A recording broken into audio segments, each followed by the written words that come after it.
इस देश में अगर सबसे सस्ता कुछ है तो वो है छात्रों की मेहनत, और सबसे ज्यादा खिलवाड़ अगर किसी के भविष्य के साथ होता है तो वो भारत के छात्रों के साथ होता है। 22 लाख से ज्यादा छात्रों ने नीट 2026 की परीक्षा दी। किसी ने 2 साल मेहनत की, किसी ने 4 साल मेहनत की, किसी ने अपना बचपन छोड़ दिया, किसी ने त्योहार छोड़ दिए, सिर्फ एक सपना लेकर कि डॉक्टर बनना है। लेकिन कुछ लोगों की लालच, कुछ अपराधियों की, अधिकारियों की लापरवाही और सिस्टम की नाकामी ने 22 लाख सपनों को फिर से कुचल दिया। नीट जैसी परीक्षा जिसे लाखों परिवारों की उम्मीदें जुड़ी होती है, अगर वही सुरक्षित नहीं है तो फिर देश का शिक्षा तंत्र कितना मजबूत है। नेशनल टेस्टिंग एजेंसी, नाम तो बहुत बड़ा लगता है, लेकिन सवाल यह है कि क्या यह एजेंसी इतनी बड़ी परीक्षा ईमानदारी पूर्वक करवाने के लायक है। जब परीक्षा हो रही थी तो छात्रों के साथ ऐसा व्यवहार किया जा रहा था जैसे वो कोई अपराधी हो।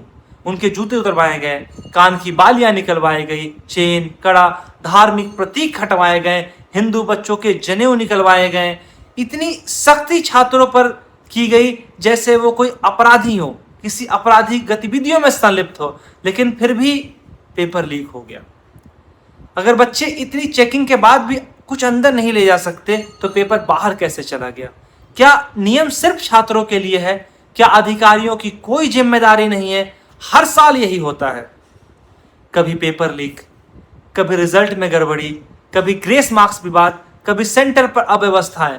सरकार जिसे हमने इसलिए चुनकर लाया था कि वो बेहतर भारत बनाएगी, वो विकसित भारत बनाएगी, वो छात्रों को भविष्य उज्जवल करने में मदद करेगी, लेकिन आज जो शिक्षा व्यवस्था वो बना रहे हैं उससे सिर्फ गरीब किसान का बेटा, एक मजदूर की बेटी, एक मिडिल क्लास परिवार जिसकी जिंदगियां बर्बाद होती दिखाई देती है जब वो छोटे छोटे पैसे जमा करता है ताकि वो अपने बच्चों को पढ़ा सके, अपने बच्चों को बेहतर शिक्षा दे सके।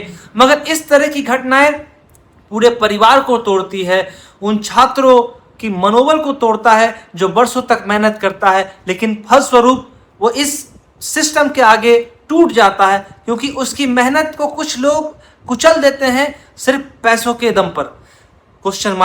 क्वेश्चंस को पहले ही खरीद लिया जाता है, उसको बेच दिया जाता है, जिससे यह होता है कि मेहनत करने वाले छात्र पीछे छूट जाते हैं और जो पूंजीपति हैं, जिनके पास पैसों की कमी नहीं है, वो डॉक्टर बनने के लिए क्वालिफाई कर जाते हैं। समय है, वक्त रहते एनटीए अधिकारियों पर बहुत ही कठोरता से कार्यवाही करने की जरूरत है ताकि ऐसी गलतियां बार बार ना दोहराई जा सके और हम बच्चों के मन में ये भावना उत्पन्न ना होने दें कि उनके साथ ऐसा गलत व्यवहार कभी होगा। जय हिंद, जय भारत।